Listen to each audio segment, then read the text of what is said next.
everyone. I'm Rochelle Chernowski. This is Shell Point Today for the weekend of May 30th, 31st, and June 1st. On today's show, Shelly Rogerson shares the most important things to consider when purchasing hearing aids. But first, you have one final chance to hear from Thomas Tyrrell, former international lawyer and advisor to the UK government. He has a unique perspective on world events, and this week, his focus is on Russia. What does the current turmoil in Ukraine, Crimea, and Russia mean for the West? Are we headed for a new Cold War? Find out this morning as Thomas Tyrrell holds court in the Grand Cypress Room at 10 a.m. And then this afternoon, check your mailbox for the newest issue of Shell Point Life magazine. Peruse through all of the exciting events and activities planned for June, and then sign up for your favorites on Monday starting at 8:15 a.m. at either service desk. One of those events features RN Shelly Rogerson. She's outfitted many Shell Point residents with hearing aids and can tell you exactly what to look for. She's presenting a Health Connection class on Wednesday at 1 p.m. in the Woodlands Oak Room. Here is a preview. I'm Mary Franklin, here to cover a popular Health Connections program. It is called The Most Important Thing to Consider When Purchasing a Hearing Aid, and it will take place on Wednesday, June 4th at 1 p.m. in the Oak Room. And we're pleased to invite back to the Health Connection program Shelly with Bell Tone. Thanks for being here. Thank you for having me. Now, Shelly, you are an RN and you work with Bell Tone, a unique combination, so you really get to know, the RN, the nursing part, and the mechanics of the Bell Tone, and it fits right together. And I also wear a hearing aid myself, so I kind of understand what people experience and feel going into it. Oh, that's nice to have that personal touch there. I know we don't want to tell everybody, but what are just maybe two important things to consider when purchasing a hearing aid? Well, one of them is the availability and the ease of getting service, like how close you are to the provider, and you want to be able to go back when you have an issue and not put it off. And then your lifestyle and budget, things that will work best for you. And how about those people that say, I don't have a hearing problem, they don't talk loud or they don't talk clearly. How do we get those people to come? Should the spouse or the friend maybe come and get the information and take it back? Or come along with them. We always like for the husband or wife, because sometimes they're more aware of how the person is hearing. Because most people hear, but they don't quite understand. And so it's kind of deceptive, not really knowing how much you're missing. Sometimes the person who lives with you realizes it first. Right. And sometimes it can cause undue or unjust arguments, right? they're not hearing what you're saying. They're hearing something different. Repeat. It gets frustrating. Yeah. Right. Well, you always give great information and help our residents out, and this is going to be an important talk. If you would like to sign up, do so at either of the service desks. Once again, it takes place on Wednesday, June 4th at 1 p.m. in the Oak Room. I'm Mary Franklin, along with Shelly Rogerson. Make it a happy and healthy day. We've got a full lineup of happenings this weekend. For example, if you saw our story last week, then you know that Vespers services are offered every Friday afternoon, 1:30 at the Arbor, 2:30 at the King's Crown, and 3:30 at the Springs. There's yet another opportunity to experience a church service as the Village Church is once again broadcasting its Sunday morning services. Just tune in to Channel 13 Sunday mornings at 10:30 a.m. to watch the Village Church services from the Grand Cypress Room. Let's learn more about what to expect this weekend from our resort services staff. Then after your Academy News menus and church connections, stay tuned for our Shell Point TV Week in Review. Hello everyone, I'm Leslie Brand and I'm here with Bev Chanley, and we are here to go over the activities that are happening for Friday, Saturday, and Sunday. And we're going to start with Friday, May 30th. It's also Shell Point Life Delivery Day. And we're going to start with the activities at 8:15, Stamp Ministry in the Stamp Room on the Island. 8:30, Marketplace in the Administration Courtyard. It goes until 11:30. Also at 8:30 is the 6 Mile Cypress Preserve Nature Walk. Court pickups will start at 8:30 on the Island, 8:40 at the Woodlands, 8:50 at Eagles Preserve, and sign-up is required. 9 o'clock is the men's match play doubles tennis at the tennis courts. 10 o'clock, canasta in the game room of the Woodlands. 10:15, Inquiring Minds in the Manatee Room. 12:30, Mixed Progressive Bridge in the Game Room of the Woodlands. 12:45, Technical Question and Answer with Brian Gainey in the Social Center. 1:15, Table Tennis in the Tarpon Room. The Quilters will meet in the Osprey Room at 1:15. 1:30, Vespers in the Community Room of the Arbor. 2 o'clock, Bid Euchre in the Sable Room of the Woodlands. 2:30, Vespers in the Community Room of King's Crown. Vespers will also be at the Springs at 3:30. And we'll end Friday with game night at 6:45 in the Resident Activity Center. Bev, what's going on for Saturday? Thanks, Leslie. We're going to start out Saturday's activities at 8 o'clock with pickleball. That'll be played at the pickleball court behind the Resident Activities Center. At 8 o'clock, we have the round-robin doubles tennis going on at the Woodlands tennis courts. And then at 9:30, we have the men's doubles tennis and the women's doubles tennis at the Woodlands tennis courts. Then we'll move to 9:45 for a duplicate bridge game in the Manatee Room on the island. At 10:15, those model yachts will be sailing at the Woodlands Commons Lake. We're going to jump to the afternoon to 1 o'clock, where you'll find chess in the Library Lounge. 1:15, Scrabble will be in the Library Lounge. Our last 1:15 activity is table tennis, and that will be in the Tarpon Room. That'll be available all weekend unless otherwise posted. At 3:15, we have the basic line dancing down in the Health Club. And we round out Saturday with a 6:30 duplicate bridge game in the Manatee Room on the island. And here's Leslie for your Sunday activities. Thank you, Bev. We're going to start out Sunday morning at 9 o'clock, the morning worship with Andy Hawkins and the Grand Cypress Room of the Woodlands. And also at 11 o'clock is the morning worship Andy Hawkins and the Grand Cypress Room at the Woodlands. And we're going to end Sunday at 6:15 with an evening service with Andy Hawkins in the Social Center on the island. Thank you for tuning in with us today. We hope you have a fun and exciting weekend, and we'll see you right back here next week. Hi, I'm Terry Koleth with your Academy information for the weekend. On Friday, our storytelling class continues in the Manatee Room on the island at 1:15. And at 1:45, our Basics Prep School computer class continues in the Computer Teaching Center on the island. I'd love to share with you what's coming next week. On Monday, I've been wondering with Andy Hawkins, senior pastor of the Village Church. We also have Mahjong Defense and Strategies with 2 Harbor Court residents, Joan Morgan and Renee Maxwell. On Tuesday, Session 2 will take place of the 4-session course, An Introduction to English History with Professor Adrian Kerr. And on Wednesday, the summer session of Intermediate Bridge Lessons begins with Susan Willoughby. Also, Internet Prep School begins with Richard Nelson of Lakewood. On Thursday, we have our second Academy on the Go educational field trip. This time, we're heading out to the Center for Great Apes. Menus for your weekend. In the Crystal Room, the Crystal Platter on Friday is broiled salmon with wild rice pilaf and spinach. The dinner special is the seafood buffet for $15.95, and the soup of the day is New England clam chowder. In the Island Cafe for lunch on Friday, the special is a mile-high hot corned beef sandwich with slaw for $7.25. The dinner special is Chef's Choice for $8.25. Dinner specials in the Palm Grill on Friday are lamb chops for $22.95 or scallop scampi for $14.95. On Saturday, the Crystal Room is closed.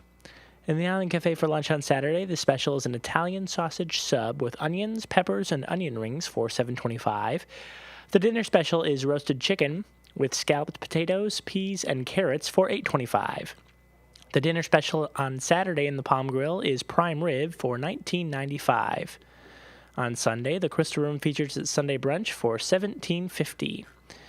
In the Island Cafe for lunch on Sunday, the special is fresh fruit with cottage cheese, sliced tomato, and a hamburger patty for $7.25. The dinner special is Chef's Choice for $8.25. And the Palm Grill is closed on Sundays. All menus are available 24 hours a day at www.shellpoint.net. It's a real privilege to welcome you today to Village Church Connections, and a great privilege to be here with Randy Woods. Randy is our pastor of worship and music, and Randy, we're here to talk about the weekend. Yes, we look forward to gathering again for worship. As you know, our community is well aware. During the time of renovation at the church, we're meeting in the Grand Cypress Room on Sunday mornings. And as we did for the first time last month, here it is, the first Sunday of June already, and we'll be gathering to worship together and share the Lord's Supper together, time of communion. Yeah, 1 month has already passed since we moved into our temporary location, and it's gone really well. Yeah, our congregation, the community has really facilitated the change quite smoothly. From our first service at 9 o'clock back in May until the most recent weeks, and again this Sunday, I anticipate just a great time of fellowship. So we gather for the 9 o'clock service, and again at 11. Folks can come and go. We share communion there in that space, and it's been very comfortable. And obviously with Pastor Andy's teaching, he continued his series from Hebrews. We'll do that again this Sunday. But it really is a wonderful time together as a church and community to worship the Lord. You mentioned that we'll be celebrating communion together this Sunday. We always look forward to that. And I believe Jean Hawkins will be sharing some special music Sure. as Our well. pastor's wife, Jean, will be singing solos on Sunday morning, sharing congregational singing as well, and the time of communion, as well as Pastor Andy continuing the series from Hebrews. He's been in a series in the book of Hebrews called The Superior Christ. And last week he talked about the pioneer in our suffering. This week I think it'll be our pioneer in sanctification. And then Sunday night we've been meeting in the social center at 6:15. And again, that's gone very well. We've been doing something just a little bit out of the ordinary. Tell us what's going on Sunday night. Well, we have been looking at a series of videos that deal with church history from our early church fathers, and this week we're looking at those who are speaking in the issues of reason and piety. Well, Sunday morning at 9 and 11 in the Grand Cypress Room, Sunday night at 6:15 on the island here at the Social Center. And then, of course, the court pickup will continue for bus transportation. There's plenty of parking in both places, so we look forward to our church and community gathering again this Sunday. And for those who are not able to be there, you can see the Sunday morning service. It's broadcast at 10:30 on Shell Point TV, channel 13. And then throughout the week, they can see it on Tuesday and Thursday at 8 a.m., 4 p.m., and 8 p.m. on Shell Point TV, Channel 12. But we look forward to gathering for worship and sharing together in God's goodness again this weekend. Thank you for joining me today, Randy, and thank you for joining us as well. We hope to see you this weekend. Have a wonderful day. It's time to replay some of the week's best stories from Shell Point TV, and we began this week at the Shell Point Salon. Hi, my name is Robin, and I'm here in the Island Salon, and I'd just like to share with you a little bit about our Kenra styling aids. During the month of May, they're buy one, get one half off, so it's a great time to stock up on your favorite hairspray or favorite styling aid. The hairsprays are wonderful. They come in 4 different strengths. So if you like a really light spray, they have one for you. Or if you like a really firm spray, they have the spray for you. They also have great thermal setting sprays if you're using heat. There is a miraculous product called Shine Spray that you just put a little spray and it adds instant shine to any style. And as you know, shine makes hair look really healthy. They have a paste, they have a pomade, they have something for just about every style. And as we featured in the May Shell Point Life, the pixie, the modern pixie style, looks much better when it has a little bit of texture and movement to it, which you need a styling aid to achieve that. So if you have any questions about Kenra styling products, just stop in one of our salons. We have the full line in the Island Salon, and then there is a few in the Arbor Salon. But we'd be happy to help you and answer any questions you might have. Thank you, and have a great day. This week, we focused on Shell Point writers, and one of them is lifelong journalist Dan Werner. I was born in Cleveland, Ohio, but to a single mother and with 5 other children. So when I was 2, I was sent off to relatives because there wasn't enough money to feed all of us. When I got into high school, I began to have some success with school assignments which required writing. And I got praise from teachers. Nothing motivates like praise, you know. And I decided fairly quickly, this is for me. You know, this is what I can do. The assignment was to do a man on the street. I decided I'd do it about the basketball season and talk to students about how they thought we'd do and such. And I discovered that they weren't horribly articulate. So I'm sitting there thinking, you know, this isn't going well. So I just started getting creative in my writing, and so I wrote this piece. And I turned it in, and a couple days later the teacher came to me and asked my permission to use it in the school paper. Obviously I was thrilled and flattered, and then I was off. That was it. And it's almost fate. I mean, I wasn't really suited for anything else. You know, I wasn't suited to write novels. This was a perfect fit. When I came out of the Army, and Janet and I were going to get married when I got out, but I went looking for a better newspaper and a better job, and I got a job in Akron, Ohio, Akron Beacon Journal. In those days, it was considered to be a very, very good newspaper, and it was owned by John Knight, who later had a chain. I worked there for 10 years. The staff was outstanding. I learned an awfully lot, and I did pretty well there. And as the years went on, I was surprised that I was doing as well as some of these people who I'd idolized. You know, and I became a Sunday editor. I edited the Sunday magazine with, you know, investigative pieces and features and that kind of thing. And that was fun, you know, because you did interesting stuff. It was in 1968, and there was a race riot in town. There were race riots over the country in that year, that summer. And I had known that it was likely it would come to Akron. I wrote a riot plan for coverage. I was in the office for 13 days, never left, except to go a couple blocks down the street to a hotel to catch some sleep. We were sort of just hanging around, waiting for the riot to start. It was dusk, and you know. And I looked up and I saw 7 black men at my desk. So I went out, and the first thing I noticed was that they were well dressed and they were old. They were old men.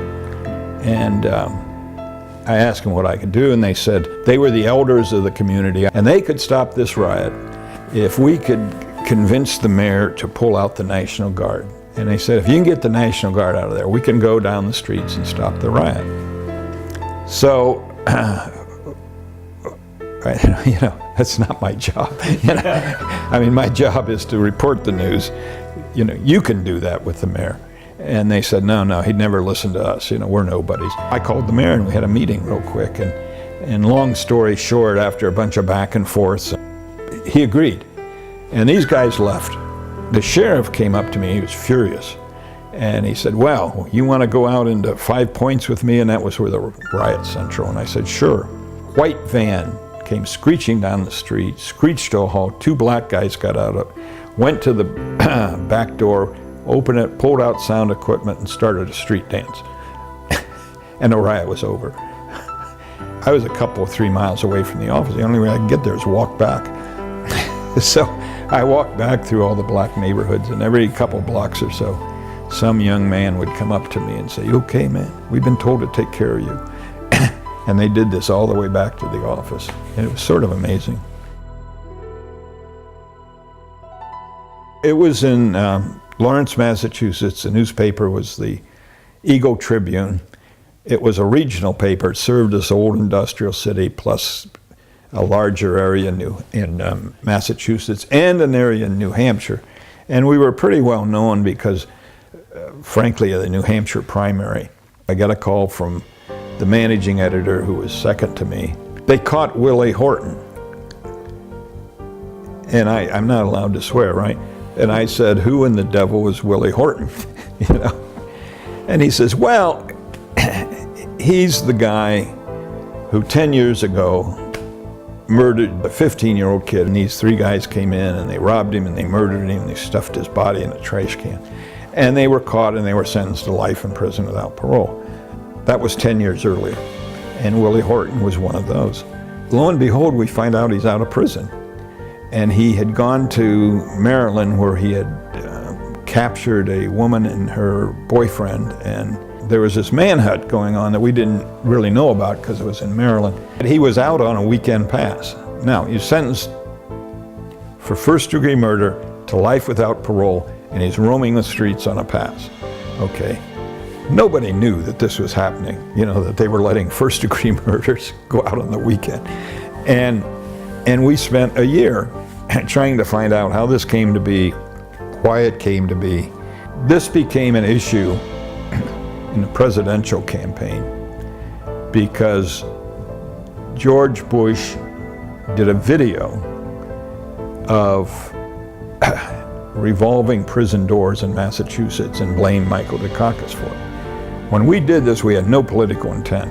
We didn't, that wasn't, except the governor stonewalled us too. Dukakis did nothing. So the knock against him that he was soft on crime was true. Not in the way they said it, but it was true. And we stayed out of that. Anyhow, he lost the presidency. So then it became a national story, and it became pretty well known. My take on Pulitzer is if you do Pulitzer quality work and then get lucky. About that time a Wire story came over and the newsroom just erupted, and we had really done a good job. So we came down to retire. I like doing a column. I'd done it. I've done it for like 44 years now. So I just made an appointment with the news press, went in, showed them samples, and they bought it. What I tried to do was to get people to think and to look at themselves. And I did a lot of warm human stories that frankly I'd like to get back to more. I try to approach even current issues. I try to approach them from a point of view nobody else approaches them from. Not this is right and this is wrong, or this is Republican and this is Democrat, but from, are you thinking of the big picture here? What are we really talking about here? We got this scandal with Trey Rado going on, all the angst, all the terror, all the horror. So I said, I can't write another one. So I wrote about a nice little warm story about Thanksgiving. Hi. It was only one word on the card, hi. There was no syrupy Hallmark moment and no long heartfelt message from the sender, just the one word, hi. And the sender's signed first name. He had written the word, signed his name, put the card in an envelope, addressed the envelope, stamped it, and sent it off in the mail. It was an act of bravery, given the identity of the soon-to-be recipient. The card went to his brother, the brother he hadn't spoken to in 35 years. That is how long their dispute kept molding, coldly, silently, a searing anger on both sides. The brother who received the card called the sender on the telephone. Let's meet, he said. We will go to lunch, said the sending brother, naming a restaurant they had frequented many, many years ago. They agreed upon a Saturday, and the brother who mailed the card drove more than 2 hours to his brother's home, carrying with him a brown paper bag full of produce from his garden. When he arrived, his brother introduced him to his family and showed him his house, yard, and garden. They went to lunch together in the same car. They dined and talked and talked and talked. 3 hours later, they left the restaurant and drove back to the receiving brother's house.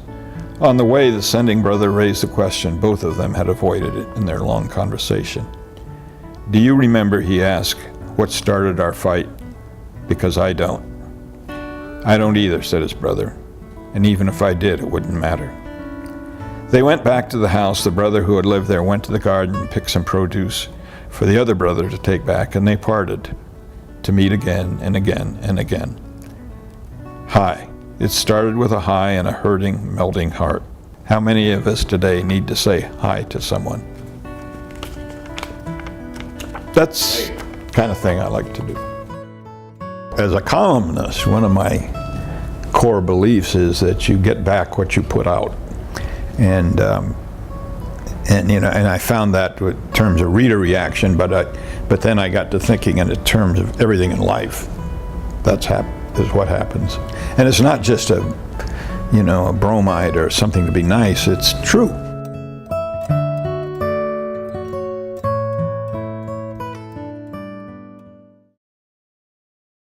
The authentic Maine lobster bake is coming to Shell Point next month, and a certain friendly crustacean told us all the details. Boy, it's boiling hot out here.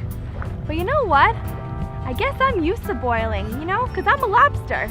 Me and all my lobster friends, we're coming out to Shell Point on June 16th at 6 o'clock in the Woodlands Commons. We're here to feed all of you.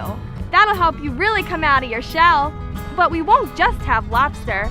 We'll have clam chowder, red potatoes, corn on the cob, coleslaw, dinner rolls. Don't try and butter me up. Wait, butter me up. We have a chicken option for you to enjoy if you're not a fan of lobster. It makes me get red just thinking about it. For dessert, we'll have strawberry shortcake and decaf coffee. Don't be shellfish about it. Well, actually you can, because it's all you can eat. All you have to do is sign up at either service desk, the Island, or the Woodlands. It's $33 a person, all inclusive. You can eat as much as you want. Did I mention that it's boiling out here? So come out to the authentic Maine lobster bake. It's something you can really sink your claws into. Dr. Charles Shepson of Sundial has written 15 spiritually themed books. He shared some of his early history as a young pastor in Minnesota. I was born in New Jersey and reared there, and then moved from there to Minneapolis area. My dad was a railroad man. He repaired passenger cars, so we had passes. We could go anywhere in the United States. As far back as I can remember, I wanted to be a pastor. However, my parents separated and I became the head of the home at about 12 years of age, too young for working papers. However, I did get a job. I worked at a chemical factory in the office. I had a desk there at the offices. So I grew up fast. I went to Nyack College in Nyack, New York, and took the Bible and Theology program in preparation for the ministry. Had a little hard time getting in because I had dropped out of high school in order to support the family, and they finally let me in on probation to see whether I could do college work or not. So I graduated from college. I graduated from high school one day and from college the next day, because I did it by means of the various tests that you can take and get your high school equivalency certificate. My first pastorate, people would come to the door and say, "Is the pastor at home?"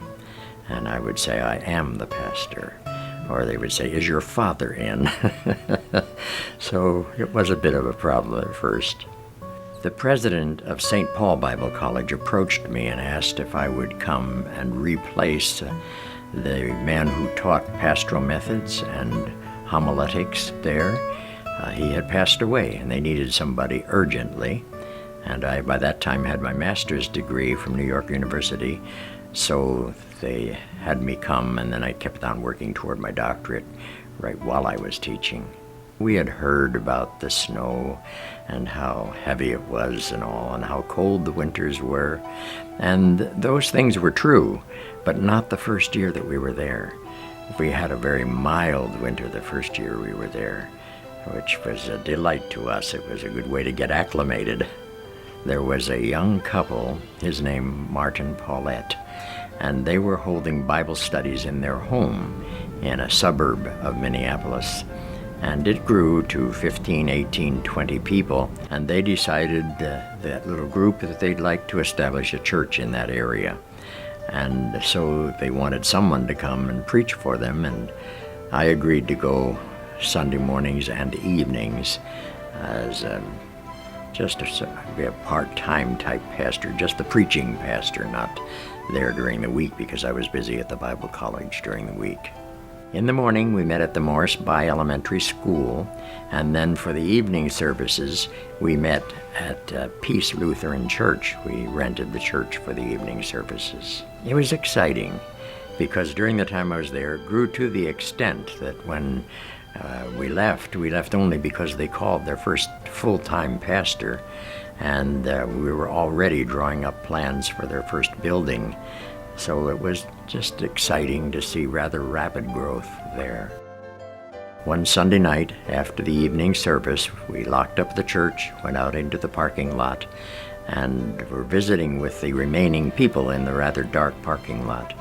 I had been packing up the station wagon, and I laid my Bible, my very precious Bible, because it had notes from the years of sermons in it. I laid it on the top of the vehicle while I put some things in, fully intending, of course, to put it inside, and completely forgot it. We climbed in our vehicle and we headed out to the freeway. We traveled 55 miles an hour.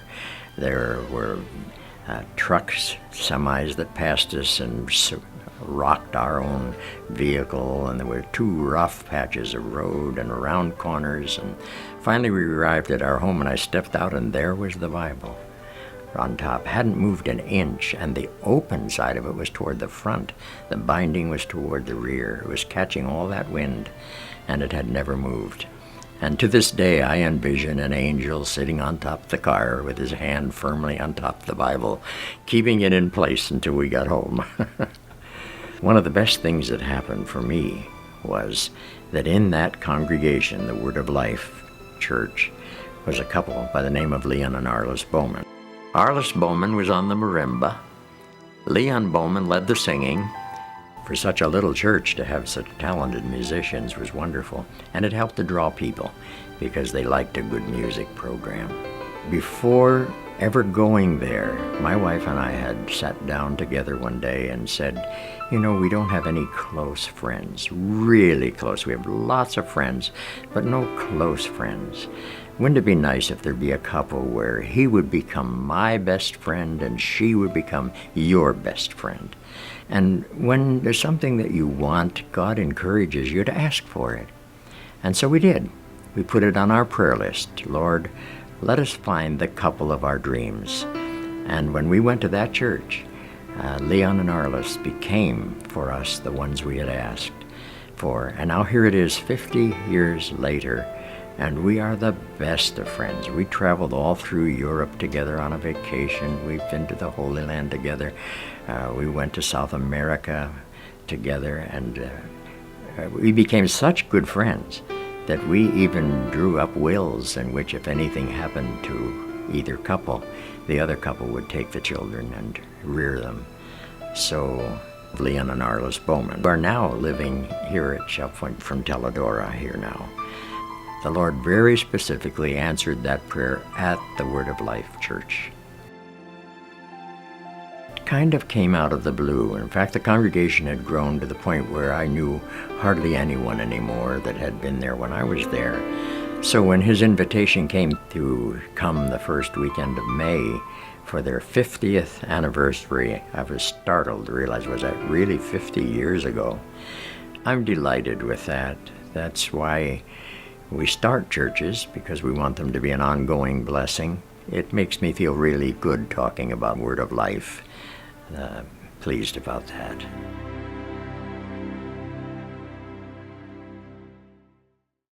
The Susie Q plans to go out every Tuesday and Thursday in the month of June. We talked to our professional Susie Q captain, Jim Walker.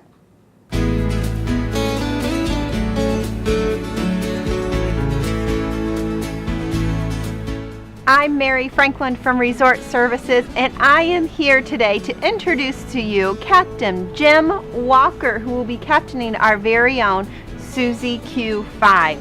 We're glad to have him on board. Welcome to Shell Point. Thank you. It's a pleasure to be here with you today.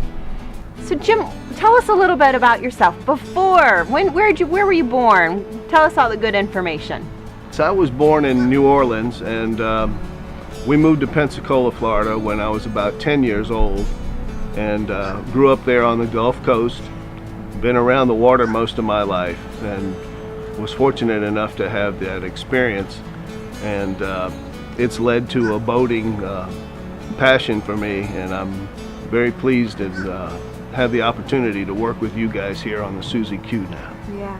before us, you had some very interesting opportunities of moving boats from one position to another. You had a great trip starting in California. Yes, I was a radar engineer for 20 years, and in between contracts that we had in California, I had purchased a sailboat there and had the opportunity to sail it back over to Pensacola, which was quite an adventure.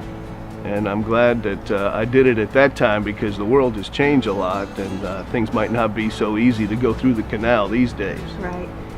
And that led to teach the offshore sailing school over at the South Sea Plantation. And so I've been fortunate in having the chance to live here in Southwest Florida for the past 20 years and to enjoy the water lifestyle. And you've been giving tours and doing boat tours in the area for the last several years. Where's your favorite place to go? Do you have a favorite? Well, one of the more favorite places is to go up towards the upper islands where there's no bridges, like North Captiva and Boca Grande and places like that. We're fortunate that we do have a lot of unspoiled waterway and habitat here in Southwest Florida, and it's a wonderful place to live and to work. And Captain Jim, I know that you're a nature lover and you love being able to share your knowledge and have people be able to see the dolphins and the wildlife that's out there on the water. You can't wait to share that with our residents. Is that correct? That's correct. I enjoy seeing the dolphins, and I am a sort of amateur naturalist, although we have some good narrators here at the Susie Q that are prepared to give a good account of the birds and the wildlife that we encounter.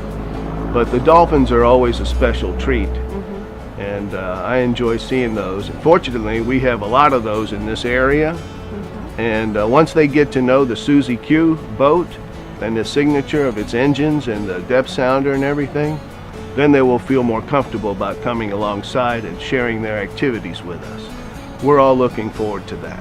Well, Captain Jim, we're looking forward to getting out on the water with you. We are so glad that you're a part of the Shell Point family, and you and the volunteers will be giving a great opportunity for all residents to get out on the water. If you want to join Captain Jim on a trip, you can do so by signing up at the volunteer greeter desk in the Resident Activity Center for one of the several trips we'll have planned throughout every week. I'm Mary Franklin with Captain Jim Walker. Make it a great day.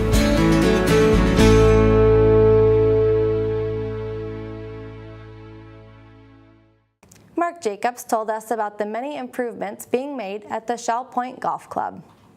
When we're out on the golf course playing golf, we get to see the golf course in the playable condition.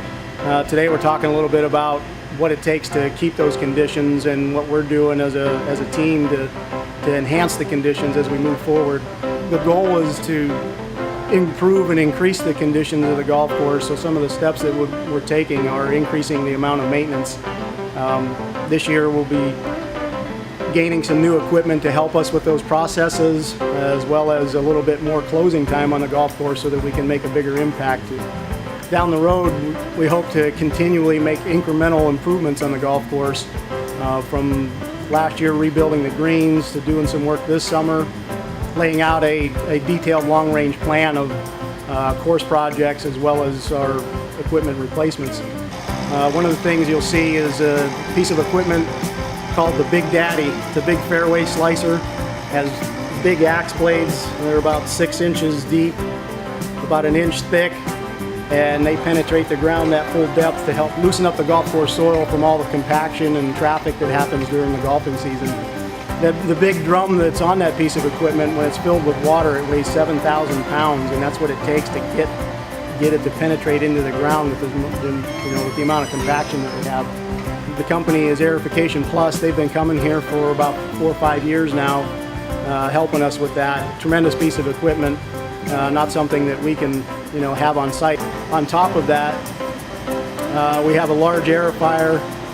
It's a big double aerifier, much more aggressive than what we've been able to do in the past, which we'll be gaining a piece of that equipment ourselves here so that we can do it either more frequently or however we choose to do it, which is a benefit for us because we can fit it in our schedule. When you look out over the golf course, the aerification process, it looks kind of destructive, but it's very beneficial. In a couple of weeks after we have everything cleaned up and we fertilize and run water, it'll look much better. The things that aerification helps us with is it helps relieve compaction from all the traffic that happens from either golf carts or our own traffic. It lets air and water into the soil, penetrate to the soil, help improve the root system.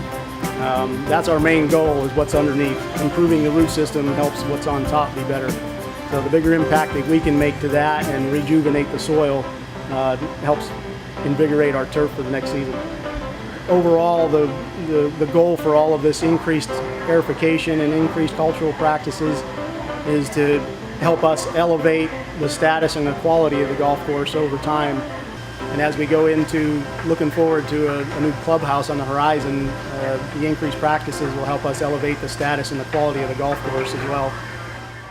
Nip Wilson of Nautilus wrote a book about his experiences as an aviator during the Korean War.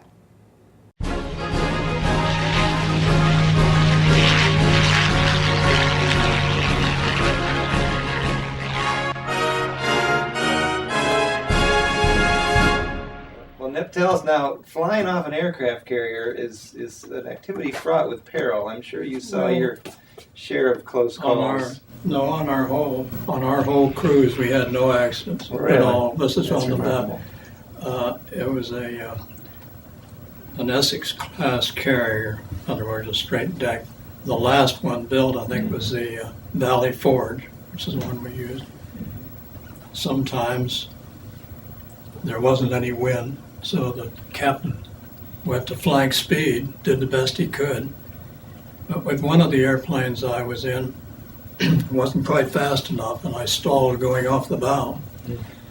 Wound up, this I put in that diary I wrote, wound up about 100 yards off to the port side, went into the water. Fortunately, it landed right side, and I was able to get out, and the airplane went down just about in that sequence. So that was the second forced landing I've ever had. The first one, I had the dubious honor of interrupting the Berlin airlift by about 3 minutes. I was in a trainer such as Pelflug, coming down the Connecticut River on my way back to Willow Grove, Pennsylvania, where they had a reserve squadron.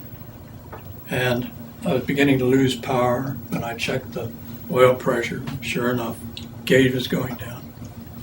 So I was looking around at all the nice flat fields by the Connecticut River, thinking, well, this airplane does pretty well, gear up.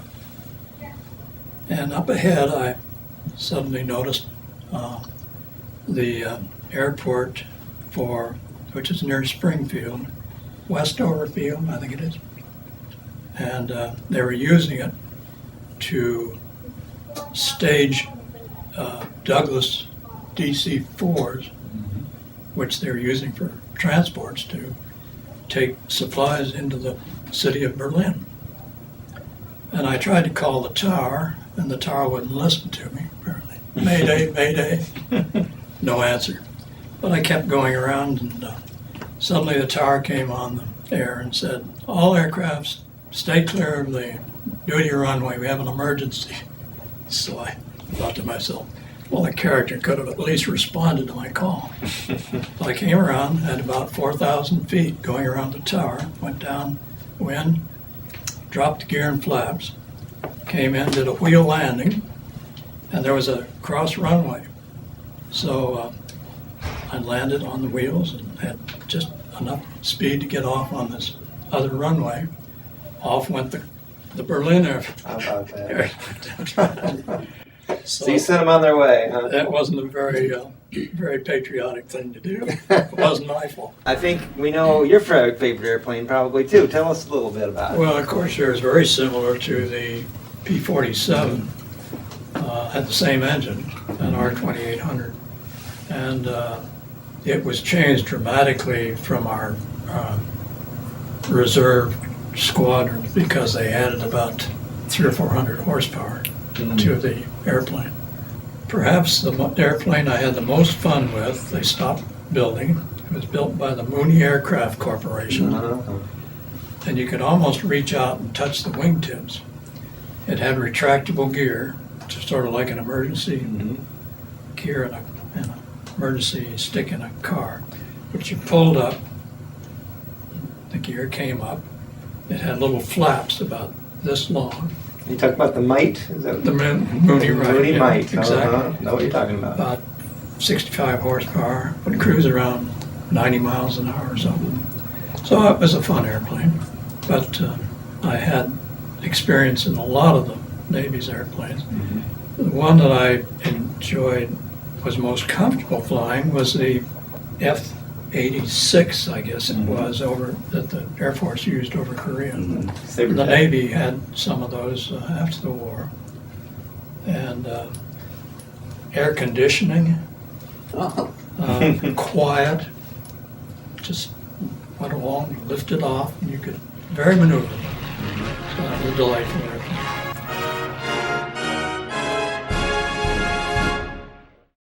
Pastor Andy Hawkins is open to any and all questions at an Academy event on Monday.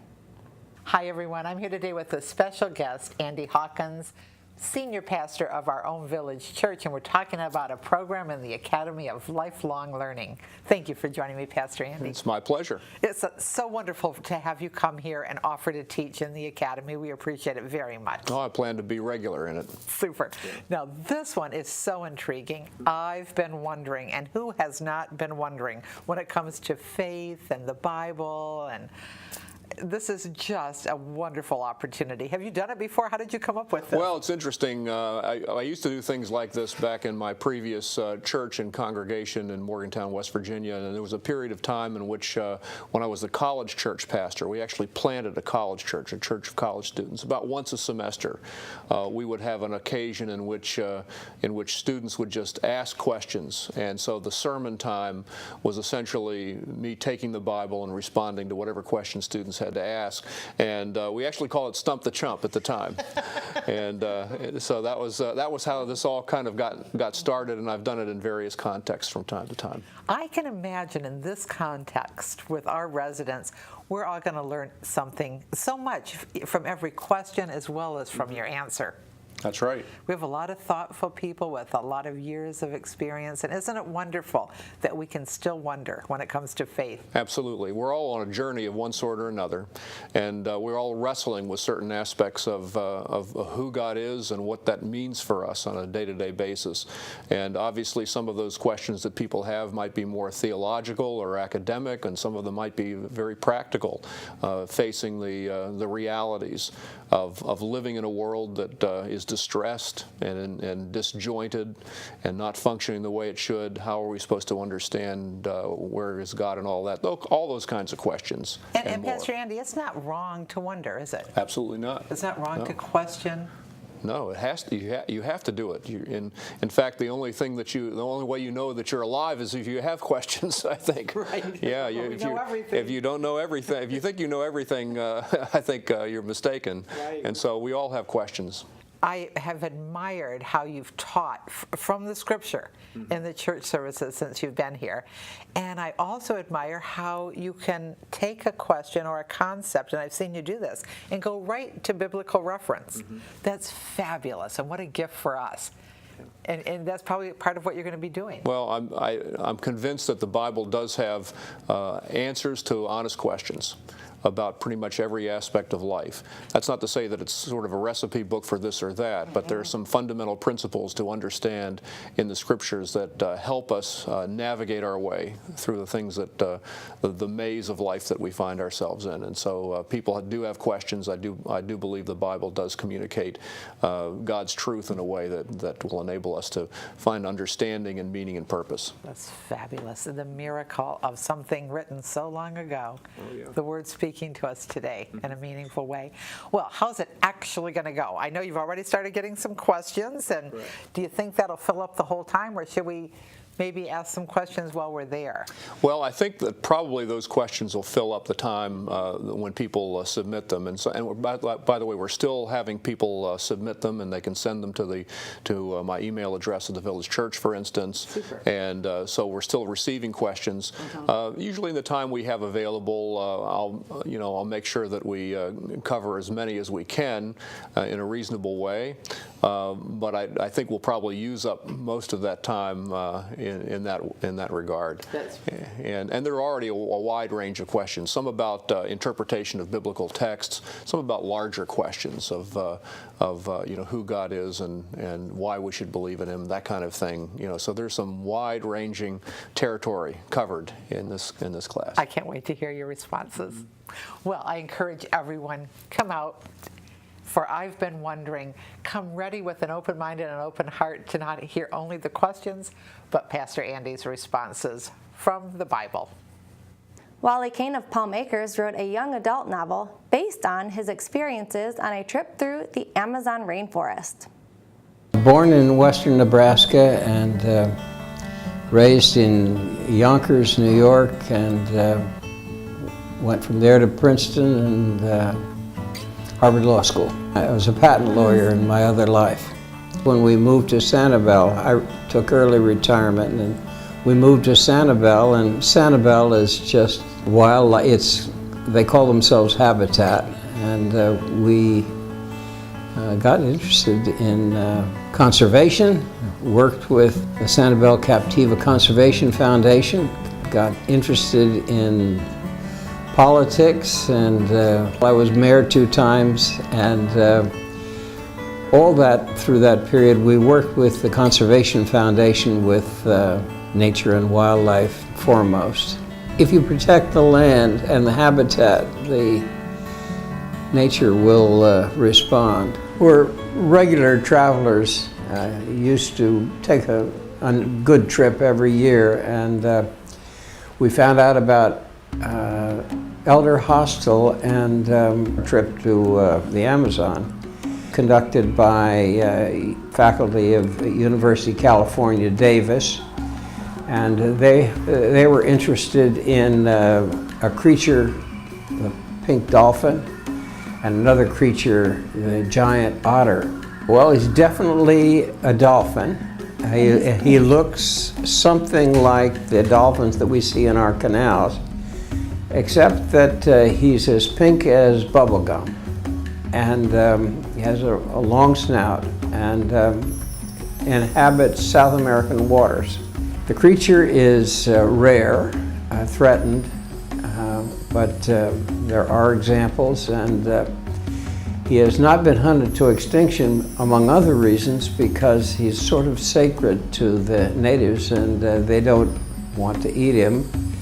And so he's been spared, and he's a startling color, acts like these dolphins, feeds in rivers and lakes. The point of the research was to map the habitat of the pink dolphin throughout the rainy and dry season in the Amazon. So people like us went along with the faculty, and we did grunt work with thermometers and GPS instruments, but when we spotted a pink dolphin, we got his location on GPS and measured the temperature of the water. Scientists got a map of the location of this creature over time. We were on an Amazon river boat, a very, just an absolutely perfect Amazon river boat, the Delphine, and we sailed out of Iquitos and up the Amazon and to the location where we hunted for the pink dolphins. When we looked for the dolphins, we were in small boats. We hunted for a long time before we saw even a ripple. And then when we did find them, we saw them, and very colorful. You see that flash of pink, but it's only a flash, and hooped and hollered and probably scared the creatures away.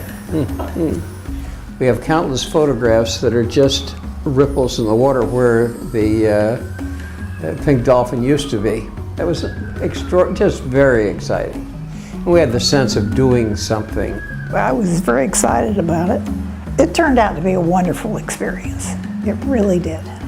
It was an exciting trip, one of the best we've ever had, and I was interested in the photography and did some of that, and interested in writing, and that led to thinking about writing an adventure story that could be based on our adventures. The book is entitled The Nunca Riddle, an adventure story that would please a granddaughter. So I picked a leading lady, high school age girl from Sanibel. Her name is Jo Tartan. Her family, they're scientists, go into the Peruvian Amazon in search of a tribe of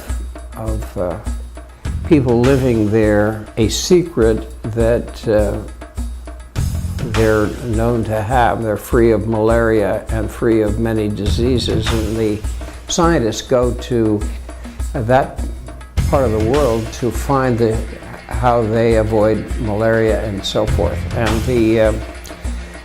Jo's adventures begin when she's lost from the expedition in the Peruvian Amazon and survives, and using ingenuity and all kinds of things, living on all what she can catch.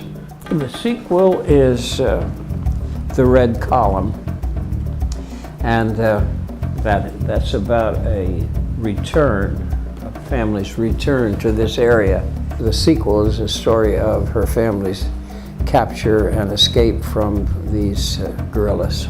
The book was written as young adult literature, and I think young adults have enjoyed it, but much more so the parents of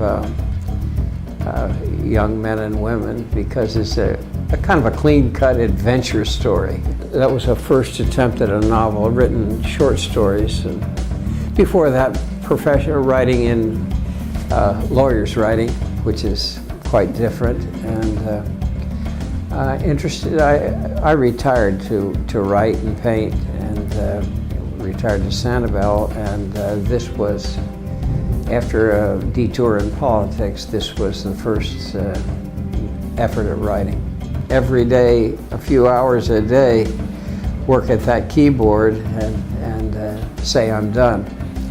I found out since you're never done. Yeah. We're glad you joined us for today's show. Tune in next week for more stories and news from around your community. Until then, this is Shell Point Today for the weekend of May 30th, 31st, and June 1st. I'm Rochelle Chernowski. From all of us here at Shell Point TV, we hope you have a great weekend, and we'll see you again on Monday.